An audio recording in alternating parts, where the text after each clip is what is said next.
La Bible quotidien. Série de méditations quotidiennes tirées de l'ouvrage du pasteur Israël Leito, imprimé en octobre 2007 par la maison d'édition interaméricaine. Fais-moi entendre dès le matin ta bienveillance, car je me confie en toi. Fais-moi connaître le chemin où je dois marcher, car j'élève à toi mon âme. Psaume 143, verset 8.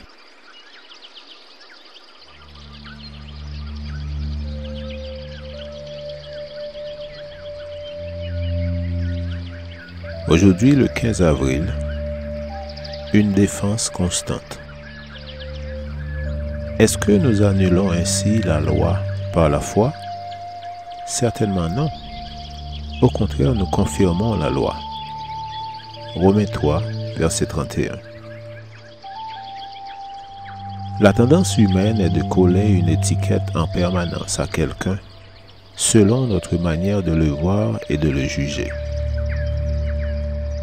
Nous nous faisons une opinion sur lui et il aura du mal à nous faire changer d'idée. Il devra constamment se défendre à nos yeux et aux yeux de ceux auxquels nous avons fait part de notre opinion.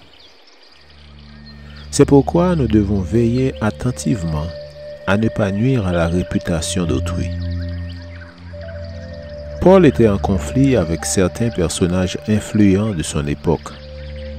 D'après eux, l'apôtre avait pour objectif de détruire la religion juive. Tout ce qu'il enseignait était donc contre la parole connue de Dieu. Dans ce contexte, Paul devait se défendre constamment pour justifier son ministère. On lui reprochait entre autres de s'attaquer à la loi de Dieu.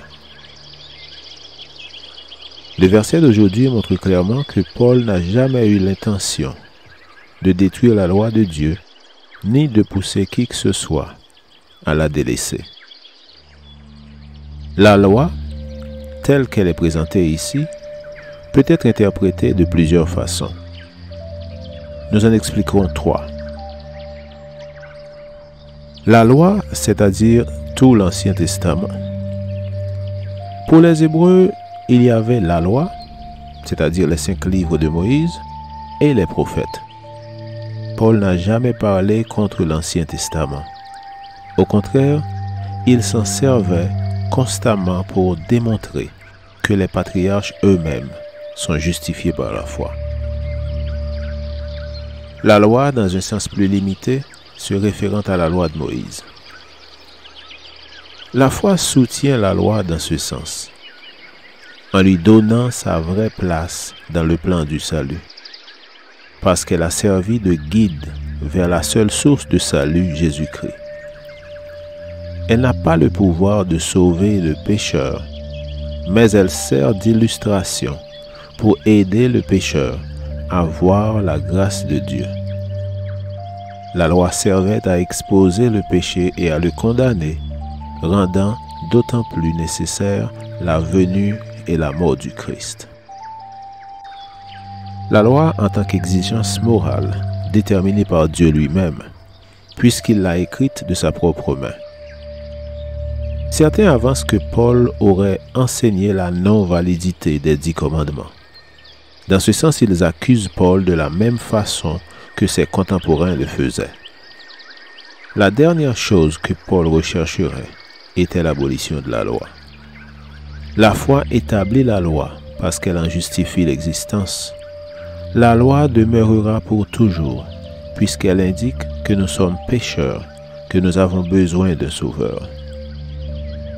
Dans ce sens, la loi et la grâce œuvrent pour le bien du pécheur et conduisent à accepter que le salut s'obtient uniquement par la grâce du Christ.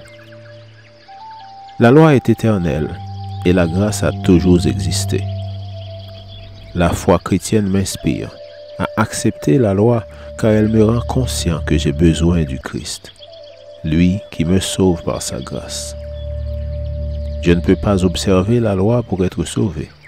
Je dois me confier dans les mérites du Christ. Amen.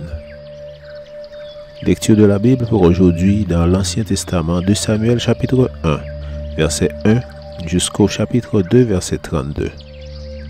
Et dans le Nouveau Testament, Romains chapitre 3, verset 1 à 31. Je vous souhaite de passer une excellente journée avec Jésus.